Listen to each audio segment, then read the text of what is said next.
Thanks for joining. What's up? Um, How's it going? Glad to be here. yeah, let Hey me guys. just check one thing to just make sure that we are indeed live, and we are. Okay, so link is up, and we are. Yeah, we're ready to go. Yeah. So thanks again for coming on, guys. I think I messaged you last week. I mean, you're all over Twitter right now, because I think basically when you posted your tweet, offering 100K after an eval. Um, for prediction market traders, it just blew up, and I think people were so excited about that, myself included. I think I actually messaged you looking for an eval. Hmm. So I'm really into this idea, and yeah, I'm glad you're on, and maybe we can start off by just maybe talking a bit about yourselves and your history. Yeah, totally. So I'm Drippy. I'm the founder and CEO of Funding Predicts. Kind of like a brief background of myself. I've been in the crypto space for probably about 7 or 8 years now. And I kind of got my first start. I co-owned a crypto and NFT alpha group that many of you may know called Crypto Club. We did very, very well. We had, generated millions of dollars of profits for our members. It's a very hot product at the time. From there, a couple years later, I moved my focus into the Solana space, where with the meme coin craze, and me and a couple of developer friends of mine developed the first on-chain Solana-based bot that was native to Discord. So that was kind of my second major project, and all that while, I've been trading prop firms and predictions pretty much my entire life. I've been trading props for the better part of, I'd say, 4 years now. Achieved, over six figures in payouts among most of the top firms. So, a pretty extensive experience there. And yeah, super excited. This is the next big thing. I'm convinced of that. Prediction markets are also the next big thing. So, really pumped with what we're doing and excited to talk more about it. Bags, if you want to do a quick intro. Yeah, I'm Bag Calls. I've been working in the space for about a decade and started off just trading memes and made a lot of money on Pepe. Saw that the market was moving towards perp dexes and perp trading, but I hated him, so farming them was kind of felt like a waste. Found out about Polymarket, looked into it, and really got into working with Polymarket and the PM side. Primarily specializing in like esports and sports and stuff like that. And so far, have accumulated a ton of volume. So definitely looking forward to Polymarket progressing. And yeah, in that time, Drippy hit me up and he said, "Hey man, we want to work out a marketing thing with you." And when I found out about the project, I said, "Screw the marketing. I want to be on the team." So now we're here. Yeah, and I will say Bags has been an amazing partner, not just with kind of helping the marketing. He's had tons of great input on product overall and user experience. So yeah, just great value add there. Super happy to have you on the team, Bag. Thank you so much. So we're live on the space right now. Yeah. Oh yeah, we're live. Let's We're live. go. How many people we Yeah. got? I'm not sure, but we got quite a few comments down here. We got well, yeah, we got three. People are asking for evals. Um, let's see. We Sweet. got yeah, I'm gonna post it on my channel right now. Let me get yeah, that we got a link. couple of evals here. We got a GM. So yeah, yeah, we got some people in here. So I'm actually curious, Drippy. So you said that you kind of have some background in this space, in the the prop trading space. Maybe if you want to kind of go into that a little bit, because I think before the call you were saying that you yourself are like a top trader in the space, and I'm just curious about your insights as this industry, and we can get into that later too. But curious Yeah, on that. totally. First things first, I think it's important for the audience to understand how like the whole process works. So what a prop firm is the users will pay a fee or subscription depending on the type of market usually, and they're given a demo account. And in this demo account, it can be up to I've seen it as high as $250,000. You trade within this set of rules that the firm has outlined. And if you trade well, you reach all the objectives. You don't break any of the hard breaches or anything. The idea is you get funded and you can actually, reap the rewards of you're good trading at a much higher account size than you would have normally just trading your own personal capital. So I actually saw this first, several years ago in the CFD space, like the Forex space. And, I've seen hundreds of firms rise up and fall. I've been there. It's been a very kind of crazy ride, I'd say. So I started off, trading on a lot of the big names like FTMO, FundedNext, Funding Pips, my Forex funds before they went down. And about 2 years ago, I did almost a full pivot over to futures. And the futures model has exploded in the past year or two. It's been huge for props. Some of the futures firms are doing billions of dollars in revenue. So absolute massive industry. And yeah, I've been really big into Top Step, all the major futures firms. And I think the main difference that led to this change is the futures firms adopted a completely different model where they moved away from this higher ticket, $400 all the way up to $800 to buy an eval, like the Forex firms are doing it. And the futures changed it. And it's like, okay, it's like $50 to $150 and it's a monthly subscription. And if you pass the account, you actually usually pay an activation fee. There's been a lot more, instant funded and some unique things they've done in the past years, which, I think any type of ingenuity is great for the space. But what the futures firms did is they lowered the barrier of entry so much for so many people. And, with the way futures contracts works, they allowed users to scale their portfolios so much more than they would normally. For example, like if you want to trade 2 minis on, NASDAQ or gold or something, you need over $5,000 in, your own personal account. But now all of a sudden you can trade 2 minis by, a $50 fee on Top Step, which I think, it provides great value there. It's a huge value add. It allows you to get more exposure and it's a lower barrier of entry for everyone. So the same thing I think needs to be said about predictions. It's a totally different payoff mechanism. It's a totally different branch of markets. There's derivatives. There's all these unique things about them. And because of that, you need to adopt an entirely new model. The same model that works for futures doesn't work for Forex. So, there's been some people that maybe are trying to adopt that same model for predictions. And I'll be really interested to see how it goes for them. But, we're looking to really change things up in the industry and adopt a unique model that, really tests for predictions. It's a different market, so yeah. I mean, why? So in terms of like starting a business like this in prediction markets, it seems like from my point of view, I've heard of prop trading before. I've heard of these firms. It seems like someone should have come. Like, why hasn't anyone come in here already and started this? Why now? Why is now the right time to get into it? So really great point you bring up there. And that's where I would say most major firms, all prop firms in general, they don't actually own their technology. They white label most of their products. They use MatchTrader, Tradevate, and they actually outsource their tech to these other platforms. And these other platforms are the real winners in the prop space, I'm not going to lie.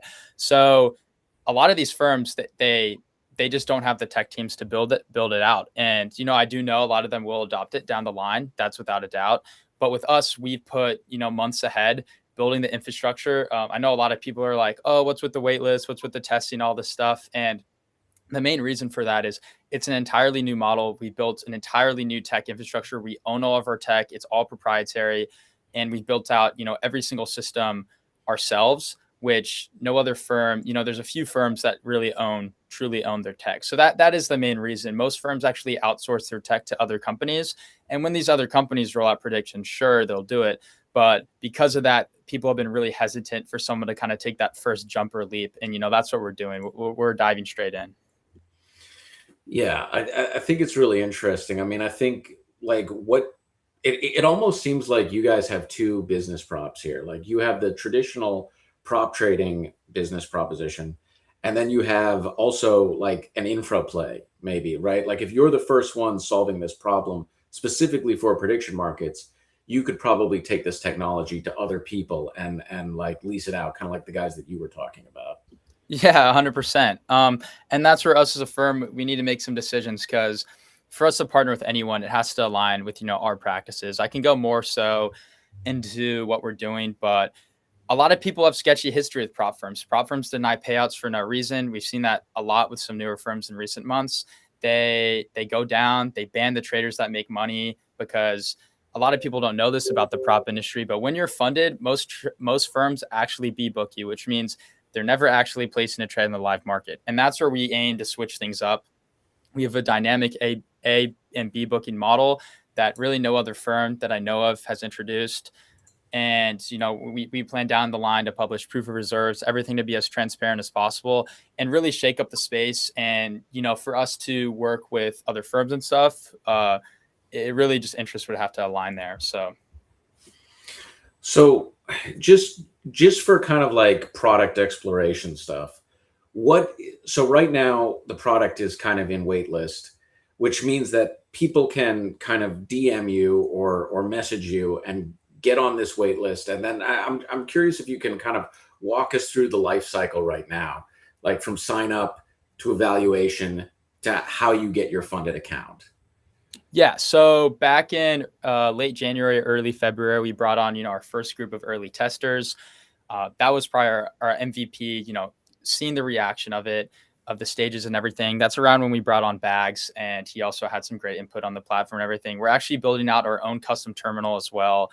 Sub-second data, a lot of unique features there that, will be announced shortly.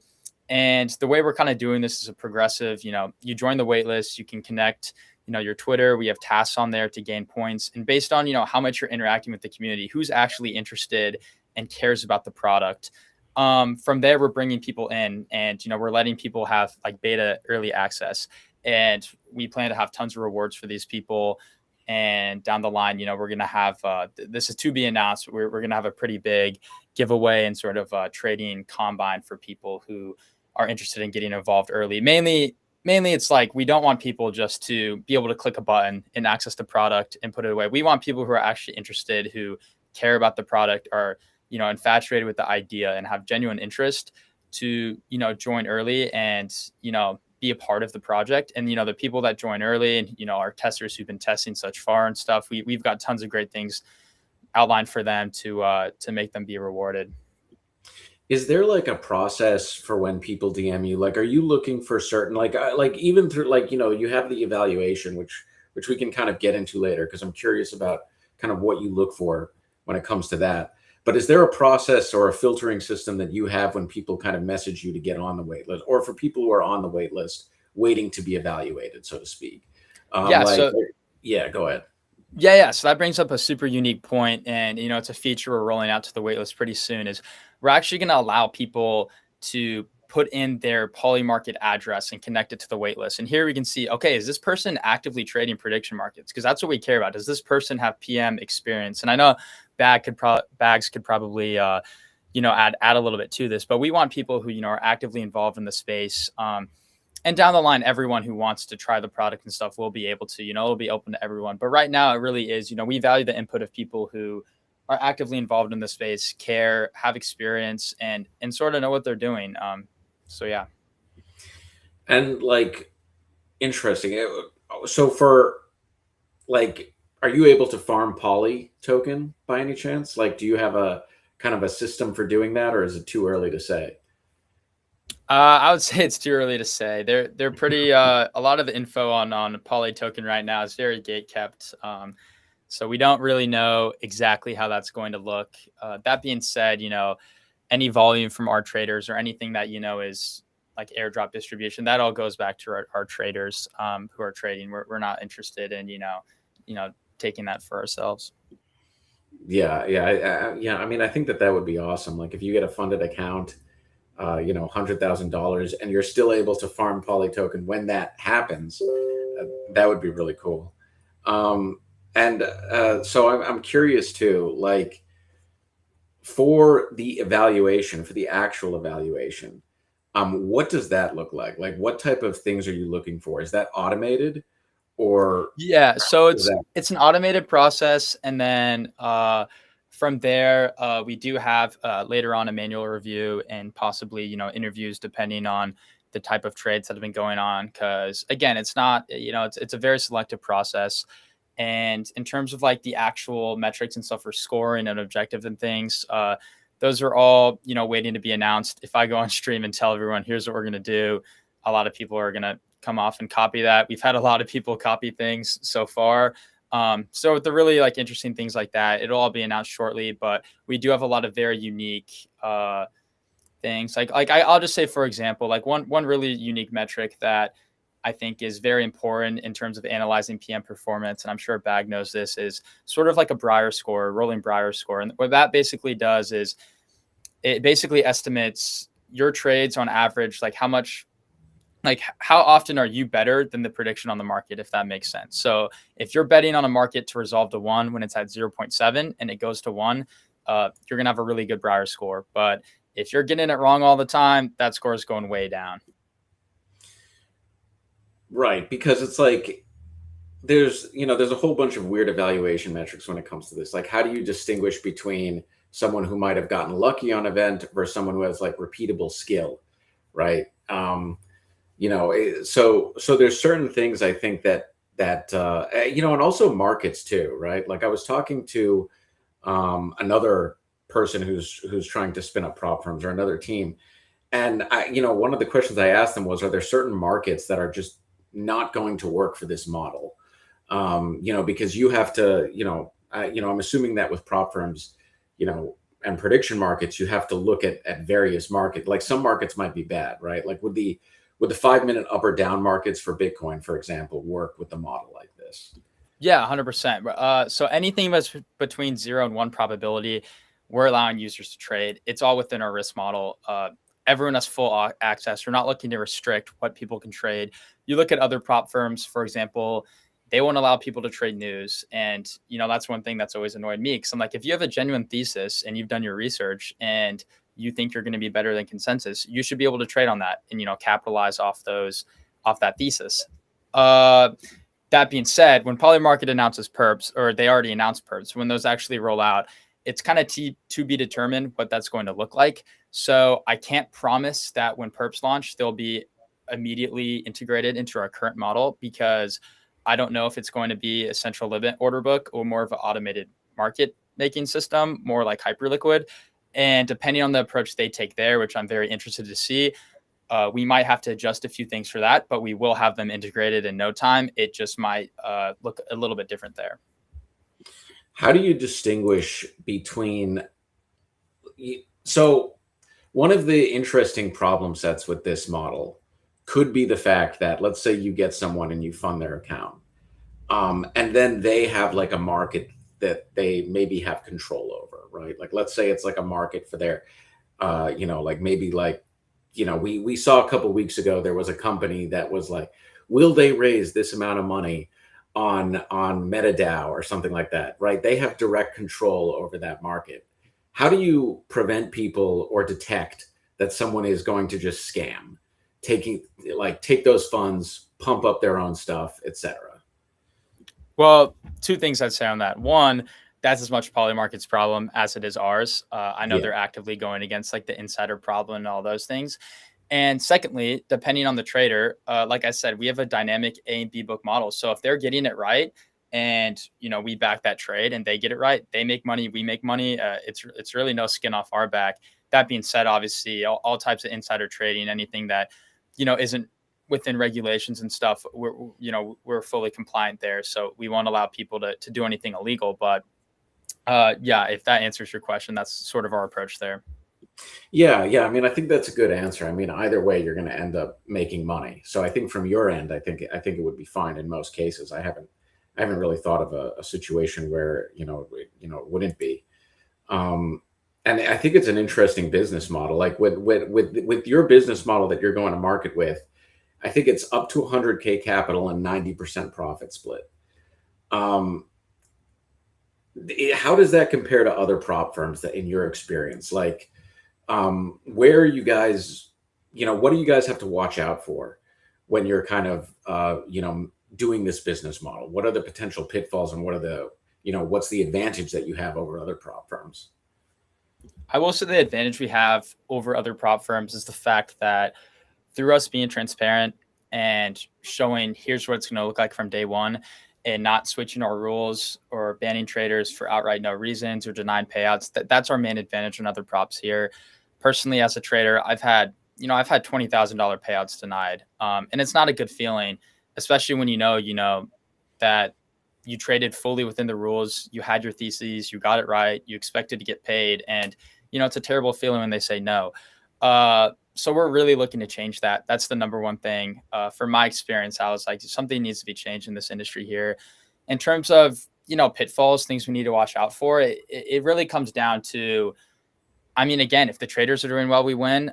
If they do bad, I mean, there's obviously scenarios where, we do lose as a firm, but, that's why, we have deep pockets. We'll take those on the chin, we'll adapt, and we'll move on from there. Yeah, it's a really interesting model. I mean, we thought about doing a prop firm for Polyfactual, but at the end of the day, I was just like, I know nothing about this industry, so I can't do it. But it makes so much sense because you take a small fee from the traders getting funded. Eventually, like, unit economics will scale, and I think it would work out pretty well. In terms of like institutional interest, how much can you go into that? Like, in terms of like, do you see, like, in 5 years, big institutions coming in, to this and kind of working with you? I mean, I won't speak too much on what's been, in terms of interest specifically to our firm, even though, there is interest there. I will say you're already seeing it with other firms, especially on the crypto side. Everyone knows Kraken is acquiring Breakout. There's a huge distribution angle there. On top of that, Kraken has acquired Rhythmic, which is a distribution tool for futures prop firms. So I will say, slowly there's more institutional, I guess you could say, involvement on a larger scale. But on top of that, prop firms themselves, I would argue at this point, have become sort of institutions of their own. Like, Top Step's doing a lot of futures firms are doing billions of dollars in revenue. And, if that doesn't classify as, a genuine institution, I don't really know what does. We have one question here at the bottom. Are all of the funded accounts trading with real capital? So during the evaluation stage, no, you're B-booked. It's 100% simulated to Polymarket. So for those of you that don't know, the way the central limit order book works is limit orders are placed. And let's say there's a market and the price right now is at 50 cents and there's 1,000 shares posted there and 500 at 49. If you want to enter with 1,500 shares, 1,000 of your shares will get filled at 50. The other 500 will get filled at 49 cents. So that's the simplest way to explain kind of how Polymarket's order book works. Obviously, it's a lot more complex than that. Our simulated stage will work the exact same way as it does on the live Polymarket thing. So by it being simulated, it's fully transparent. It's just like Polymarket. We're not messing or creating our own prices in any way. Once users get funded, there's a vetting stage. And as I said, it will be more of a dynamic A and B booking model depending on trader performance. So as you go, the more money you make and the more you reach certain objectives, the more we will fund you and move you to actually trading live capital. Yes. I have a couple founder questions for you. What does it take to kind of build a business like this? I imagine you can't just be a guy off the street who's kind of just like, I want to build a prop firm. I imagine there's like a certain amount of prerequisites, which is actually good because that would mean there's a moat to the business, and it's not like easily spun up. So, and I'm talking about all things like capital. Is there a trust component that you have to get over?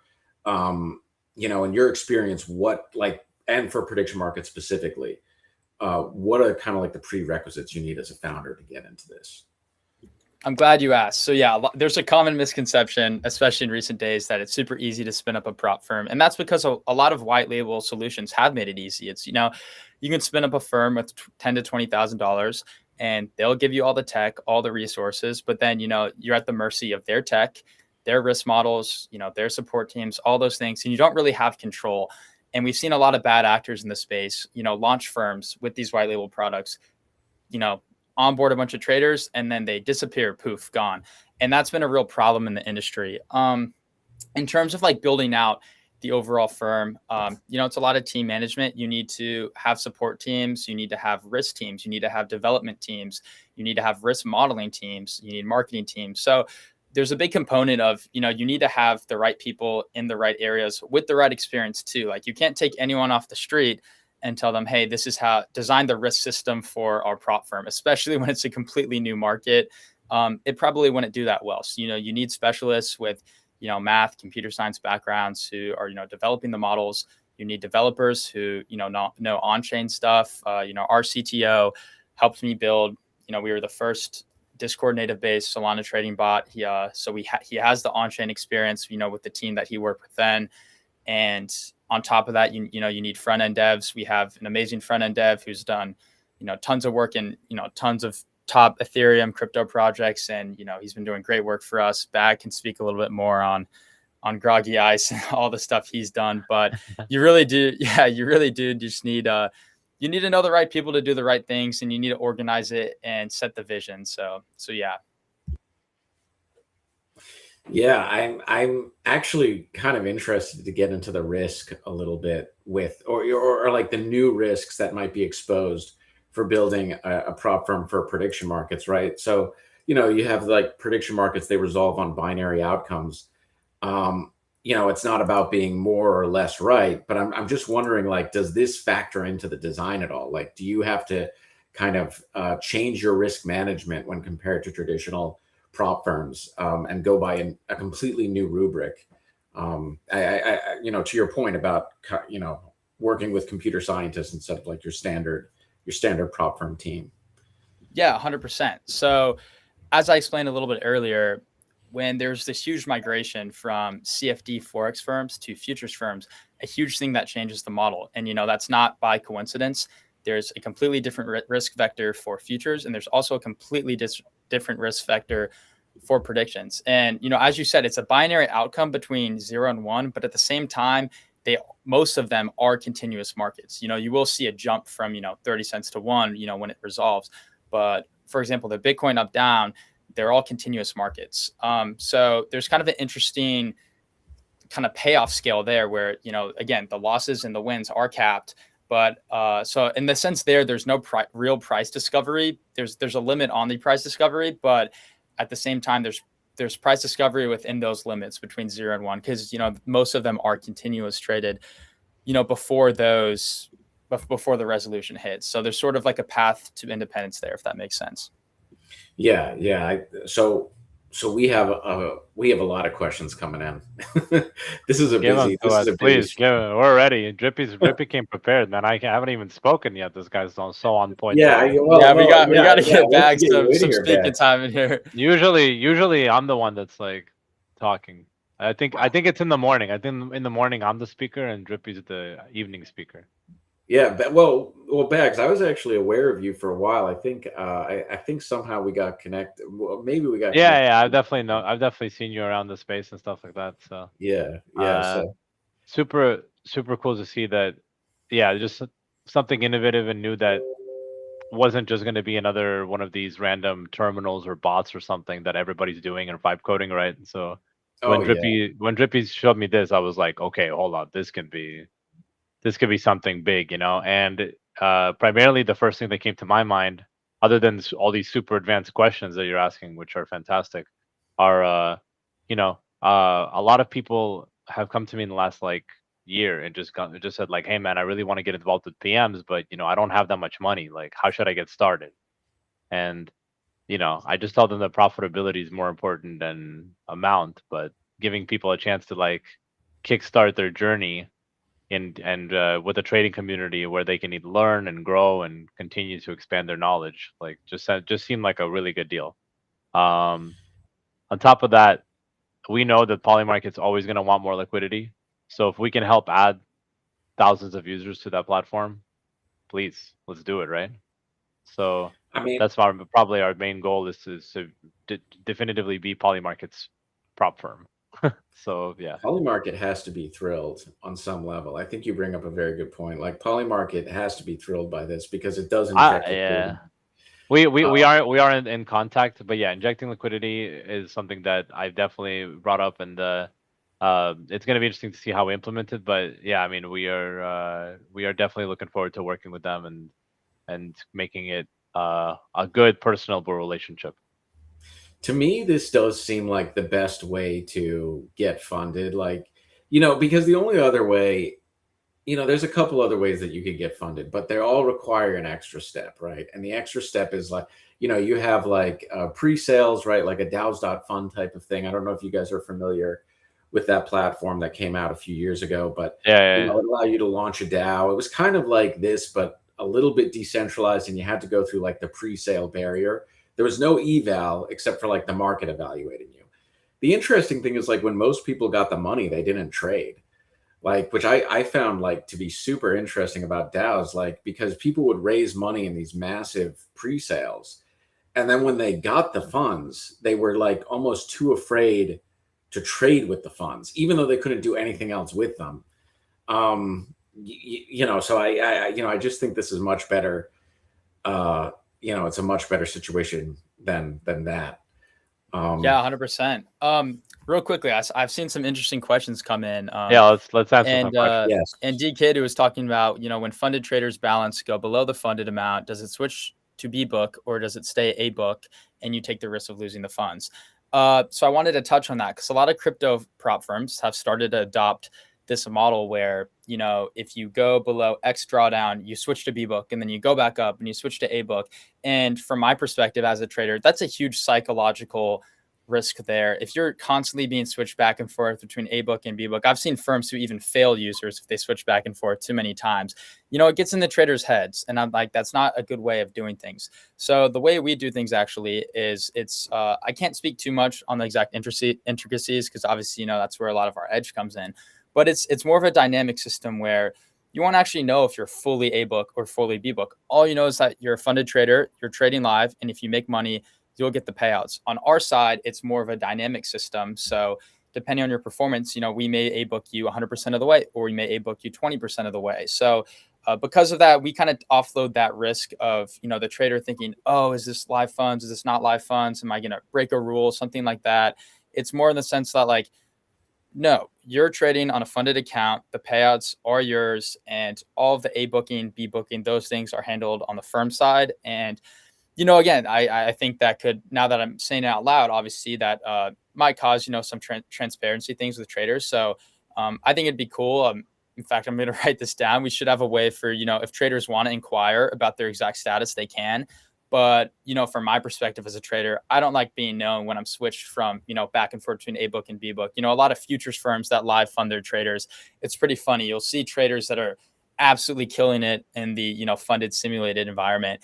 And then when they get moved to live, their trading performance just tanks. And that's because, it's a psychological thing. They're very, I guess you say, once, it's the same markets, it's the same balance, everything. But the second they know they're being moved to live, they tend to trade a little bit worse. And I'm like, that's not how it should work. You should be trading funded.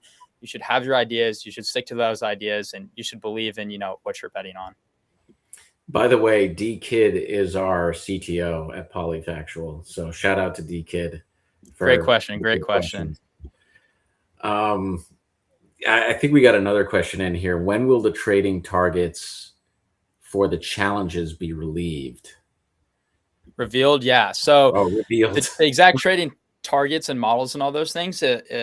First thing, it depends when Polymarket announces perps, because as I said, that could change our risk vector and profile in a lot of areas. The exact targets and all of those things, we have ideas of what it's going to look like. We will likely reveal it. I don't want to say confirmed before launch. It might be, on launch day, you see those things.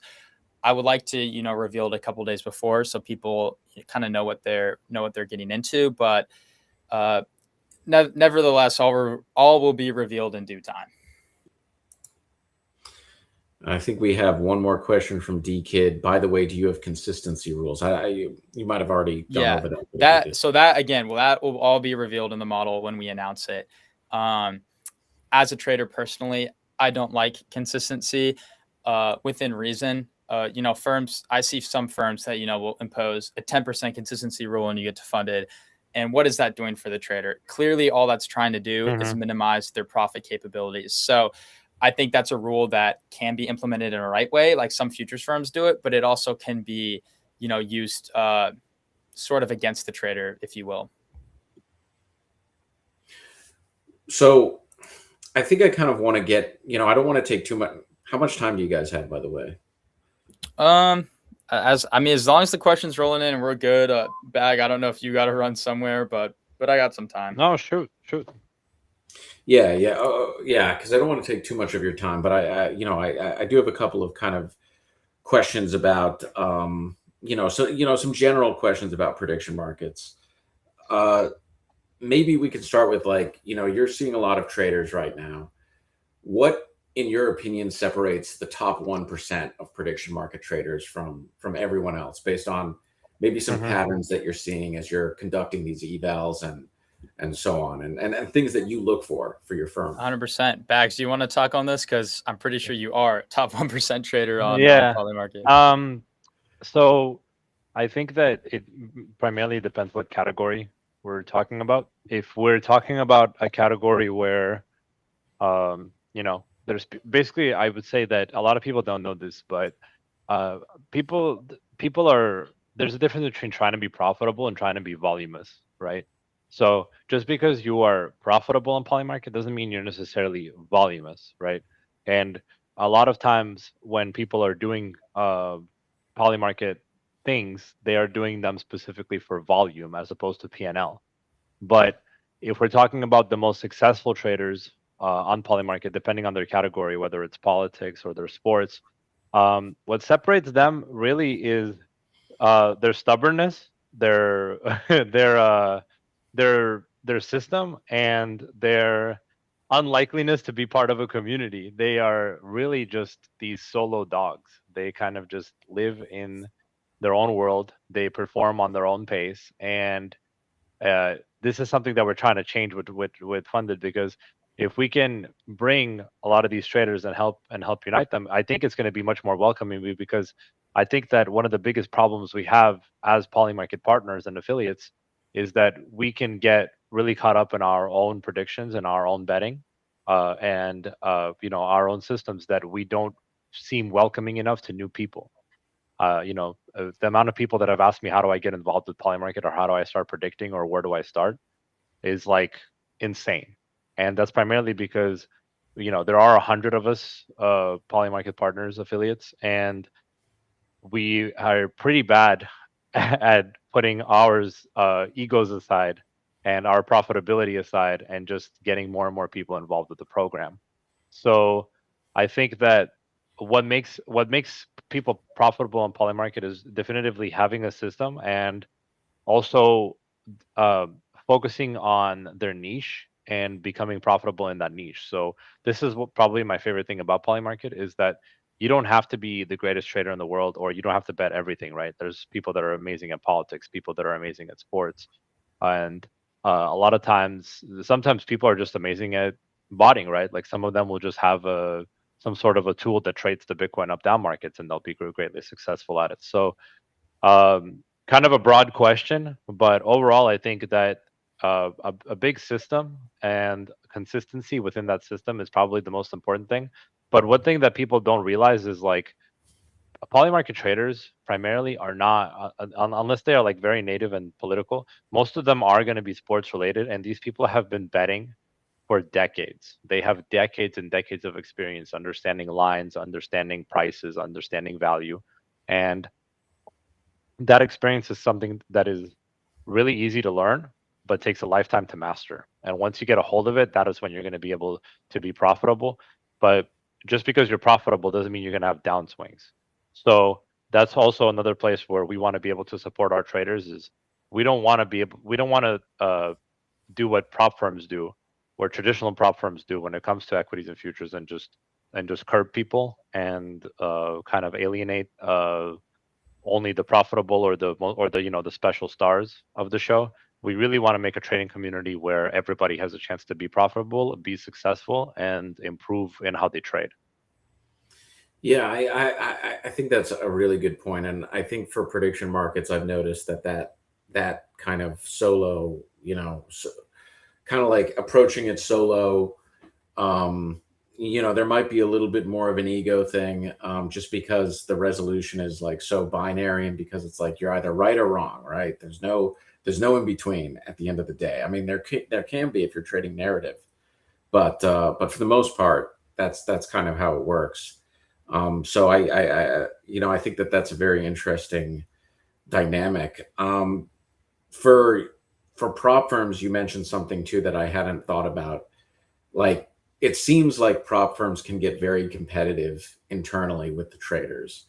Um, and maybe you know maybe if you want to kind of go into some ways, and I think you touched on it already, but like, do you think that your platform is going to experience high competition, and do you think that's bad or good? I think you kind of touched on a little bit already, but I just want to get kind of a deeper. In terms of competition Yeah. from the first few months, I will say I think we have a great hold on the market right now. As I'm saying, we've built out our own custom terminal and everything. I've tested a lot of the top prediction market terminals, so has Bag, and I will say, like, a lot of these terminals that have raised millions of dollars have really do a hard time, I'd say, at beating our own in-house terminal that we've done ourselves. So huge shout out to the dev team too. If you guys are in here, they've been killing it. Absolutely great job.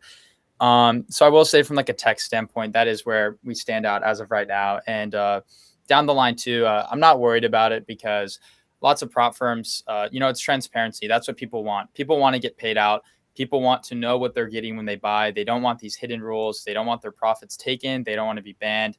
And as I've said, I've traded with, dozens of firms. And I will say, like, that's the number one thing that I definitely want to change. Oh, sorry. I actually meant for the traders, like the traders on your platform, like how competitive is it going to get for them? But I appreciate that answer as well. Yeah. Back to the traders too as well. I mean, as Bags was saying, there's lots of competition. Everyone's kind of going through their own things, and as a trader, there's two ways I think you can kind of take it. You can keep a very tunnel vision, narrowed view, and focus on yourself and your own portfolio, or you can go out, compare yourself to others, brag, do all these things, and I kind of like cause a disruption in the industry. And whatever works for you works for you. That's why trading's awesome. You can kind of take the approach you want to take. Personally, I'm a lot more keep it to yourself, but if you want to go out there and post about your opinions, especially on Polymarket, and bet on them, I mean, that's one thing I love about Polymarket. You can post an opinion and you can bet it, and people can see you're actually putting your money where your mouth is, which is not true for a lot of people. You look at all these traders and the other industries, and there's all these scams of them trading with a broker, and it turns out to be fake funds or something like that. And I will say, like, that's where Polymarket's done an amazing job. Is you can't go get $100,000 of just straight demo funds and start posting it like it's real money, and kind of, I guess you could say, like, fake it to all your followers. And then if that's later revealed, it hurts trust. They do a great job of being transparent in that area. So just another reason why Polymarket's, a great project. So I only got two more questions for you guys, and they're and they're kind of just like overall industry stuff. What is one misconception about prediction markets that you want to kill, if you could? Bags, you want to hop in? Yeah, there, I or got should it. I got some. Prediction markets are not casinos. I think that a lot of people really think that prediction markets are just for betting, and I feel like the feeling you get when we do predictions and compared to we're just betting may be similar but a little bit different, because when you're betting, I think that there's a significant difference in how the book treats you compared to how you work. And with Polymarket, there's often very, very valuable lines, and a lot of it, a lot of the bets and a lot of the methods that I trade with on Polymarket are specifically around what value I can find on the platform as opposed to what bet I want to make. So a lot of people will criticize a bet and say, like, well, there's no way this team's going to win, but sometimes the value is just too good.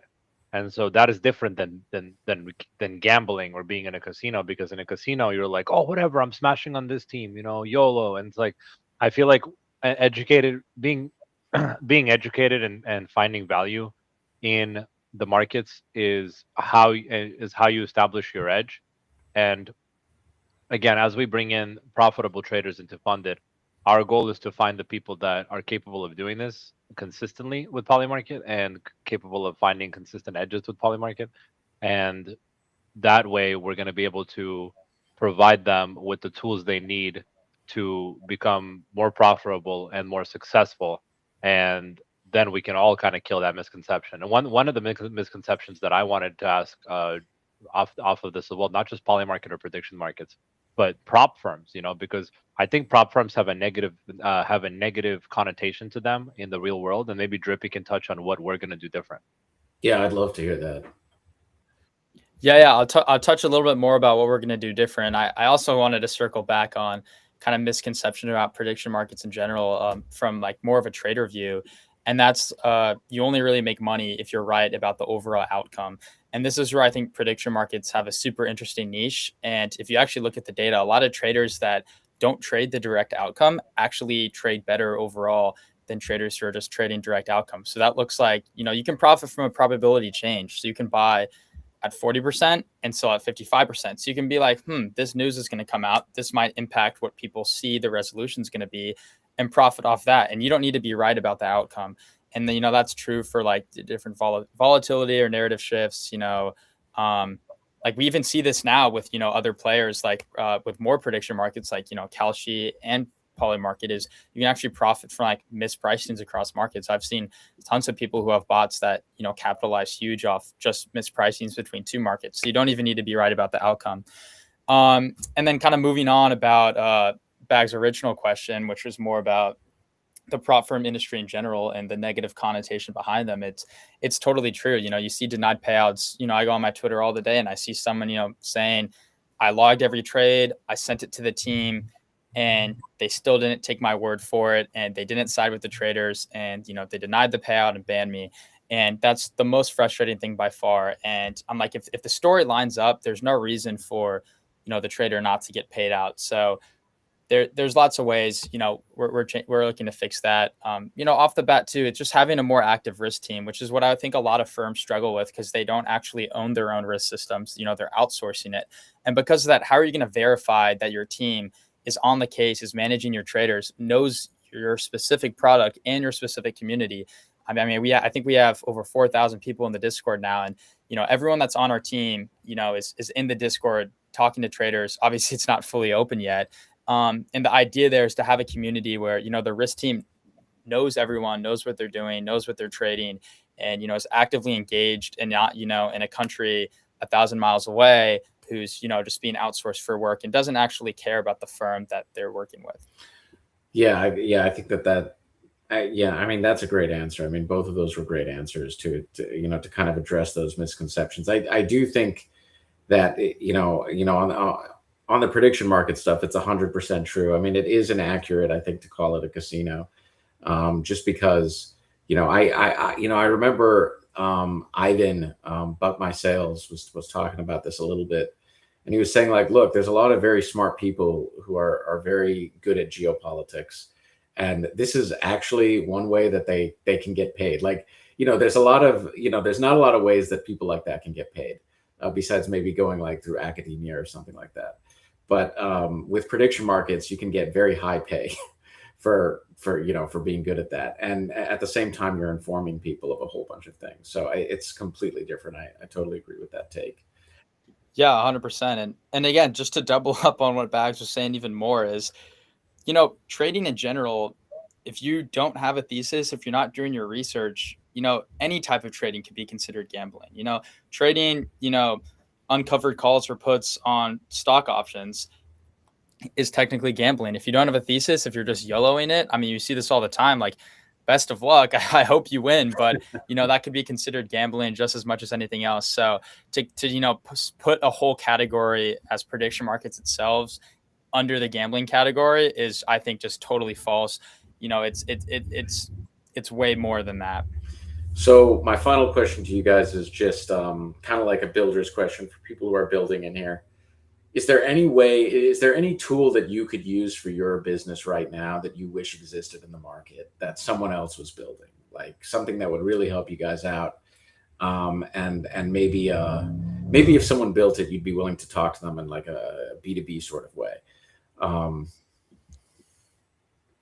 Yeah, 100%.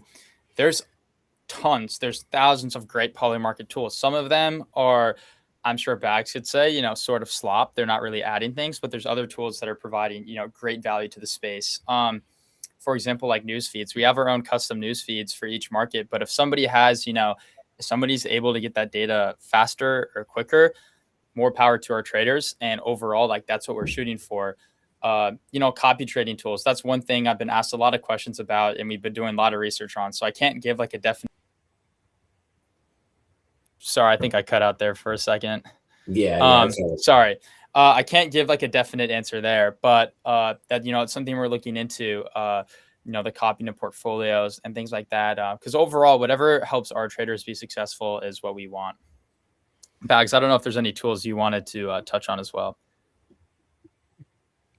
I think that it would be, God, there's so many little things and nuances. Just a better chain. just a better chain would be great. Yeah, I mean, just sometimes, yeah, things can be a little bit clunky when you're doing everything on chain. I think that the best tool is information. So just having more information about, you're not going to be able to catch every insider wallet, every insider trade. You're not going to be able to catch stuff, but just something that kind of lets you keep up, I think would be really cool. And also, I don't know if you guys have noticed, but I don't even use the news outlets or watch any TV or rely on any other news source other than Polymarket now. And that's really crazy. Like Polymarket sends out all my news updates every single day, and I just get them as a notification, and I feel like I'm fully intact with what's going on in the world. And that's a crazy thing to think about, that it's not just like a prediction market, it's a fully fledged news source at this point. Yeah, Polymarket and Twitter is really it for me. I can stay informed about everything with those things. Cool. Well, guys, thanks for coming on. I mean, I appreciate it, and I appreciate you kind of deep diving into your platform. I'm really interested in this model. I'll probably hit you up for an eval in the Do it, brother. Yeah, I'm really interested in this. It's a great model, and I think prediction markets need it really badly. So wait, before you go, Drippy, you gotta tell us the link for the wait list, because we gotta get everybody listening to sign up. Yeah, the waitlist is popping. Just go to our Twitter page at Funny Predicts. It's the first link there, the pin post. Go there, sign up for the waitlist, make sure on the waitlist, and run up those those different tasks, get points, and right we're here, gonna be right? giving away. This is... Yeah. We're gonna be giving away accounts. We're gonna be doing cash rewards, all those things, and yeah, it's really been great time on Polyfactual. We hope to come on and the near future post launch, and we can kind of talk through how the industry's developed, because I mean the industry's changing so rapidly, and that's what I love about the Polymarket space. You look every single day, they're announcing a new change, and that's one reason I think it's just going to be so successful overall is they listen to their traders for the most part, and they're changing things overall for the better. And yeah, we hope to kind of join them on that journey. Yes, make sure to join us in the community, guys. I think that is the best way possible to get involved with us in general, is just hop in the community, hop in the waiting room, chill out with people, relax, and get to know people, talk sports, talk politics, talk whatever you guys want. And the people that are going to be standing out are the ones that we're going to be looking for and getting more involved with the project. So there's thousands of people in that room, so please make yourself known, make yourself at home. We do see it, and if you do have some questions about points, accumulating points, and climbing the ranks for inviting people, please open a ticket as well, and we will of course get to you. But yes, that is the best way to reach us, is just hop in the Discord and join our community, because it will be very, very, very valuable and profitable for you in the long term. Cool. I posted the link to that in the chat if you guys want to check it out, and we'll probably repost it when we reclip some of these. 100%. Awesome. It's been a pleasure. Great to meet you, and looking forward to the next time we can connect and talk. Yeah. Thank you so much. Guys. Thanks. Thank you. Take care.